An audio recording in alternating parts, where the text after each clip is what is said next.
आज पण जातीयवाद आपल्या देशात कसा ठासून भरलाय याचे उदाहरण आपल्याला काल दिसून आलं. आज आपण ऐकतो काही लोकांकडून कुठे जातीयवाद आहे, आपण आज जात पाळत नाही, अशा प्रकारचे त्यांच्याकडून म्हणणं आपल्याला ऐकायला भेटतं. बाबासाहेबांनी मनुस्मृती तर जाळली, परंतु आजही त्यांच्या मनातून ती मनुस्मृती गेलेली नाही.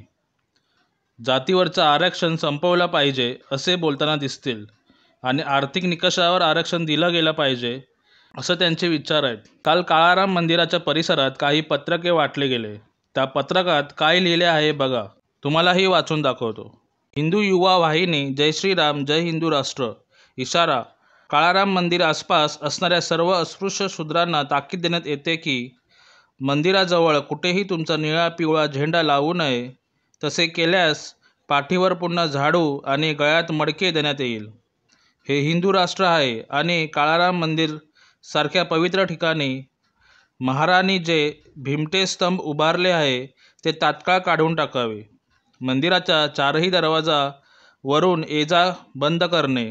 चप्पल घालून पंचवटी परिसरात फिरून प्रभू श्रीरामाच्या धरतीला मलिन करू नये.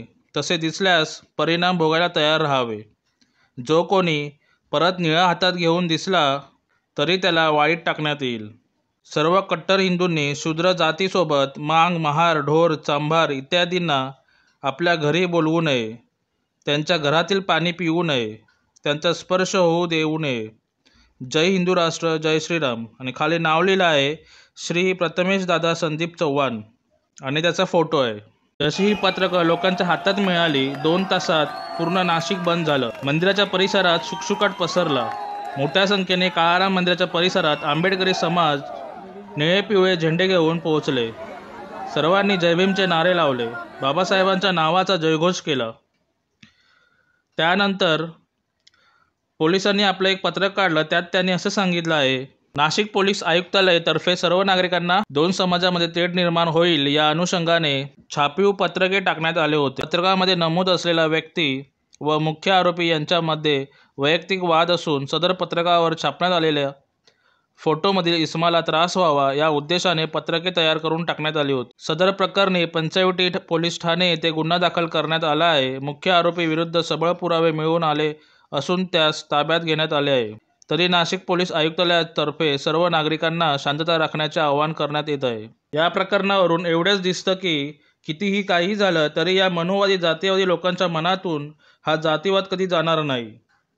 छत्रपती शिवाजी महाराजांना त्या काळात जातीवादीला सामोरे जावे लागलं होतं.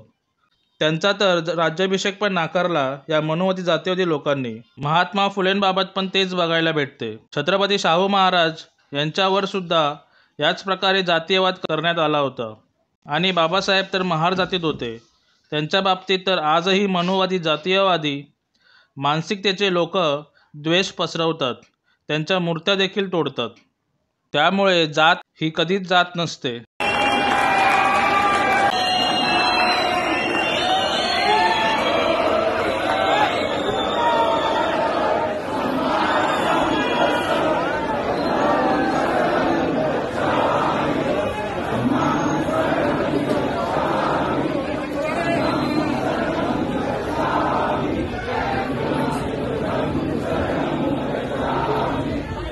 आकाश पाताळ जर एक झालं तरीही मनुवादी जातीयवादी लोक सुधारणार नाहीत.